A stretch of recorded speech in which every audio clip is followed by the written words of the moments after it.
He finally became the person everyone told him he should be. Successful. Respected. Admired. The kind of person who walks into a room and immediately commands attention. And yet, every night, when the noise disappeared and the applause faded, he was left alone with the same question that had followed him his entire life, why do I still not feel enough? Because the truth about validation is uncomfortable. The more desperately you need it, the less powerful it becomes. But that's not what this story is really about. Most people think chasing validation is about wanting attention. Wanting praise. Wanting recognition. But beneath all of that is something much deeper. Something far more human. This is a story about loneliness. About identity. About the invisible hunger that drives people to spend years trying to become someone worthy of being loved. And if we're honest, it's a story most of us have lived.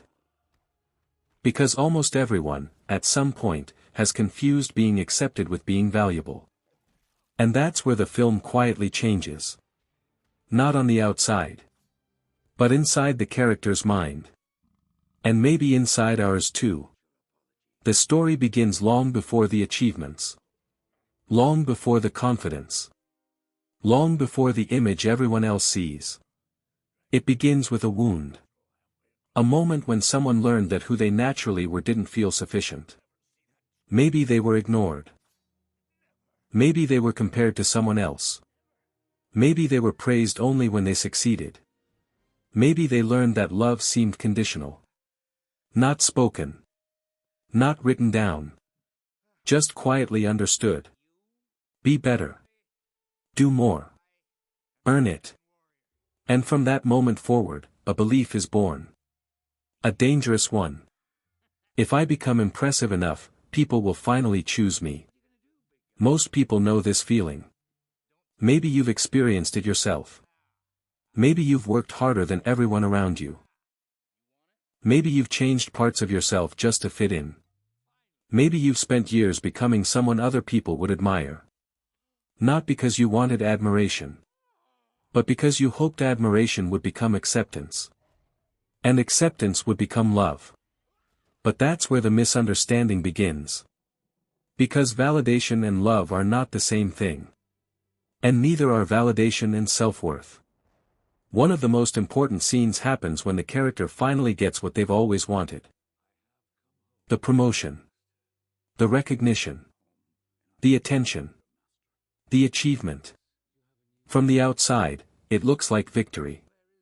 The audience expects relief. The character expects relief. After all, this was the goal. This was the thing they sacrificed years for. This was supposed to fix everything. But instead, nothing changes. The smile fades quickly. The excitement disappears. The emptiness returns. And at first glance, this scene seems confusing. Why isn't success enough? Why isn't achievement enough? Why doesn't it feel the way it was supposed to?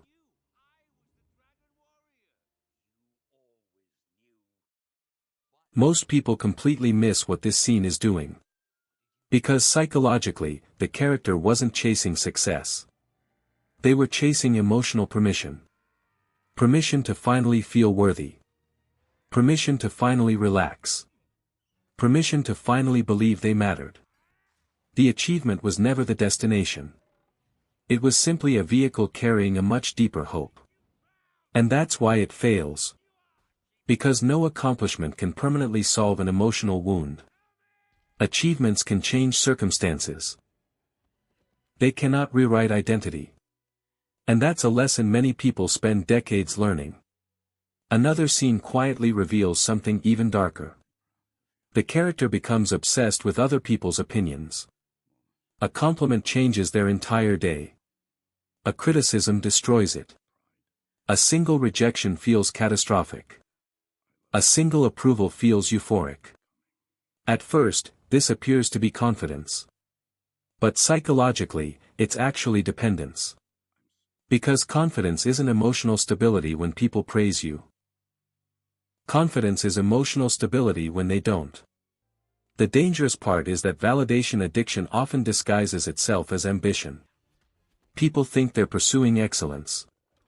Sometimes they're pursuing approval. People think they're chasing greatness. Sometimes they're running from insecurity. And there is a huge difference between the two. One creates growth. The other creates exhaustion.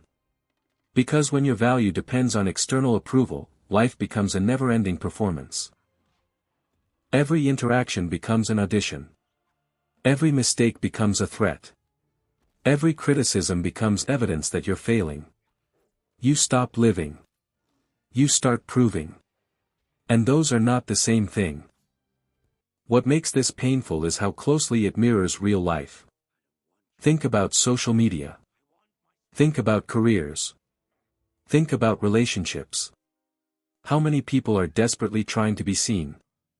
How many people are secretly hoping that enough attention will finally make them feel important? How many people are exhausted from maintaining versions of themselves they don't even recognize anymore? Maybe you've done this yourself. Maybe you've checked your phone hoping for validation. Maybe you've overworked yourself trying to impress people.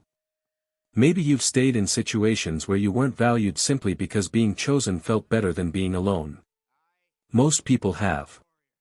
Because the desire for validation isn't weakness. It's human. The problem begins when validation becomes your primary source of identity. Because then your self-worth belongs to everyone except you. And that's an impossible way to live. The film's most heartbreaking realization arrives when the character understands something they've spent years avoiding. No amount of external approval will ever feel like enough. Not because they're broken. Not because they're ungrateful. But because they were trying to solve an internal problem with external solutions.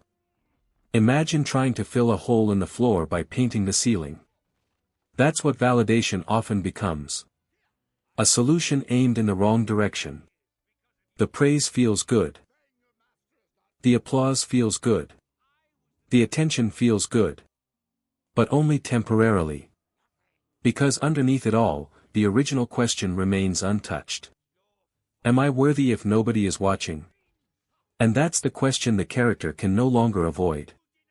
It's also the question many viewers avoid. Because it's terrifying. If your identity has been built around achievement, approval, or recognition, who are you without those things?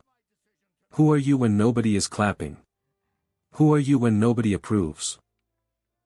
Who are you when nobody is looking? The film doesn't answer this question directly. Instead, it forces the character to sit with it. And that's where real transformation begins. For the first time, the character stops performing. Stops proving. Stops negotiating their worth. And slowly, something changes. Not externally. Internally. They begin understanding that worth is not something granted by other people. It's something recognized within yourself. And recognition is very different from validation. Validation asks, do you approve of me? Self-worth asks, do I approve of myself? Validation says, tell me who I am. Self-worth says, I already know. One creates dependence. The other creates freedom. And freedom is what the character was actually searching for all along. Not admiration. Not status. Not attention. Freedom. Freedom from needing constant confirmation that they deserve to exist. Freedom from earning every ounce of love. Freedom from performing for acceptance. Freedom from fear. Maybe that's why this story resonates so deeply. Because it isn't really about one character. It's about all of us. It's about every person who has ever felt invisible. Every person who has ever tried to become more lovable. Every person who believed achievement would finally make them enough. The painful truth is that validation feels like the answer. Until you get it. Then you realize it was never the answer at all. It was only a distraction from the real work. Learning to accept yourself before the world does. Learning to respect yourself before others do. Learning to value yourself even when nobody notices. Because eventually, every person faces the same choice. Continue performing for approval. Or start living authentically. One path earns applause. The other earns peace. And peace is far rarer. By the end of the story, nothing magical happens. The character doesn't become perfect. The insecurities don't disappear overnight. The doubts don't vanish. But something important changes. They stop chasing permission. They stop waiting for someone else to decide their value. And for the first time in their life, they become free. Not because everyone loves them. But because they no longer need everyone to. And maybe that's the lesson hidden underneath this entire story. The people who appear strongest aren't the ones receiving the most validation. They're the ones who need it the least. Because true confidence isn't believing everyone will approve of you. It's knowing you'll be okay even if they don't. And once you understand that, the chase finally ends. Not because you won. But because you realized you never needed to run in the first place. And if this idea resonated with you, then the next story might hit even harder. Because validation often begins with another hidden fear, the fear of being abandoned. And that story explains why some people spend their entire lives trying to earn love that should never have needed to be earned.